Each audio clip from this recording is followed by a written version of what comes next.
আপনারা জানেন যেদিন জেরুজালেম দখল হলো, হযরত আবু উবাইদা ইবনুল জাররাহ রাদিয়াল্লাহু তাআলা আনহুর হাতে খ্রিস্টান সেনাপতি, খ্রিস্টান রাষ্ট্রপ্রধান, তারা বললেন আমিরুল মুমিনিন ছাড়া এই নগরীর চাবিকাঠি কারো হাতে দেব না, সারেন্ডার করবো না, তাকে আনা হোক। তিনি রওনা করলেন, হযরত ওমর মদিনা থেকে রওনা করলেন জেরুজালেমে। যাওয়ার পথে কতক্ষণ গোলামকে উঠালেন, উঠে কতক্ষণ নিজে, কখন গোলাম কখন নিজে, এই ইতিহাস জানেন কিনা? কাজে আমি এটা বলতে গেলাম না। যখন তিনি জেরুজালেমের কাছে পৌঁছলেন, তখন পালা ছিল হযরত ওমর দড়ি ধরে টানবে আর খাদেম উটের উপরে বসা থাকবে।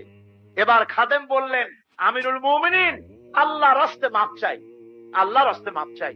ওই হাজার হাজার মানুষ দাঁড়ানো আপনাকে রিসিভ করবে, ওয়েলকাম করবে, গরম জুস ইস্তেকবাল জানাবে। আপনি আমার মাফ করেন, এবার আপনি বসুন।